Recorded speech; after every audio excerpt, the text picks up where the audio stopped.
The first thing that broke was not the roof of the small house, nor the wooden door that had begun to lean like a tired old man. The first thing that broke was the silence inside Kareem's chest.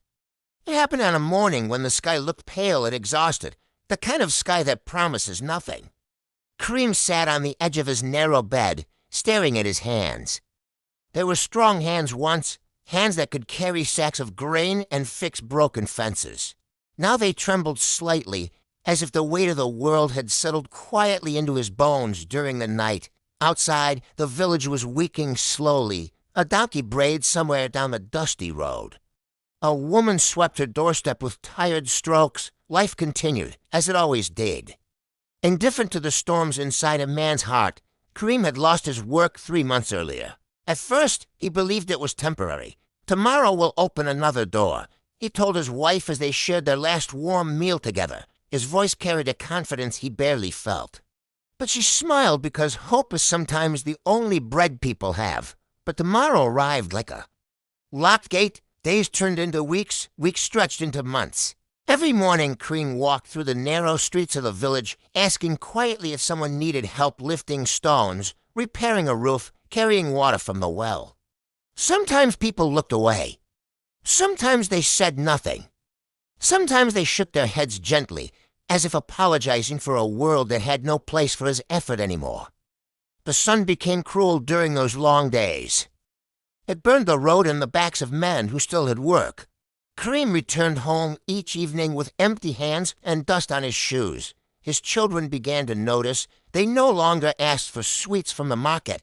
They no longer argued about toys. Instead, they sat quietly beside their mother during dinner, watching their father with careful eyes. The way children watch a candle when the wind begins to blow. One evening, his youngest daughter slipped a small piece of bread back into the basket when she thought no one was looking. Kareem saw it. Something inside him cracked. That night he lay awake staring at the ceiling. The house was silent except for the slow breathing of his family. In that quiet darkness, heavy thoughts crept into his mind like shadows entering through an open door. What if nothing changes? The voice whispered. What if this is how the rest of your life will look? He closed his eyes tightly, but the questions did not leave. The next morning, Kareem walked again through the village. Near the well he saw two men laughing loudly. They had once worked beside him.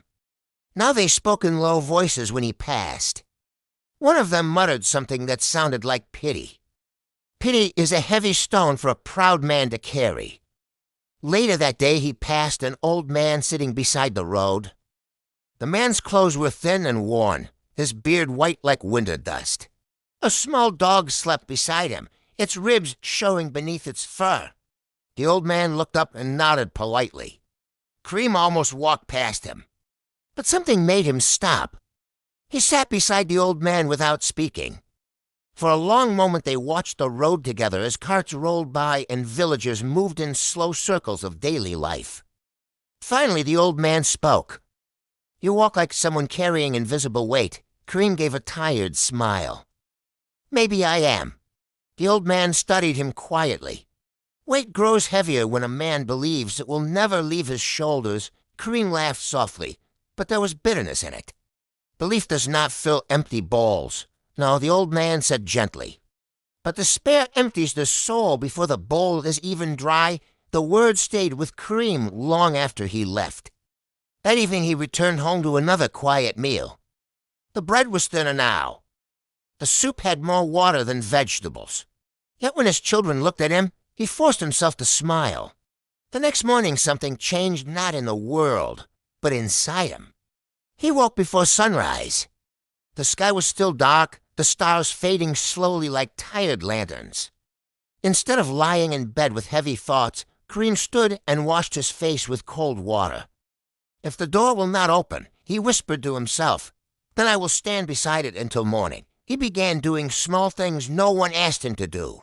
He repaired the loose gate of a neighbor's yard while they were away. He carried water for an elderly widow who lived alone at the edge of the village. He helped a farmer gather scattered hay after a sudden windstorm. At first people watched him with confusion. Why work for nothing? One man asked. Kareem shrugged. because my hands still know how to work. Not everyone was kind. One afternoon, a wealthy merchant saw Cream fixing a broken fence along the road. "You think good deeds will feed your family?" The merchant scoffed. Cream wiped sweat from his forehead. "I think bitterness will starve them faster." The merchant laughed and walked away. Days continued to pass. Some nights Cream still lay awake, staring into darkness.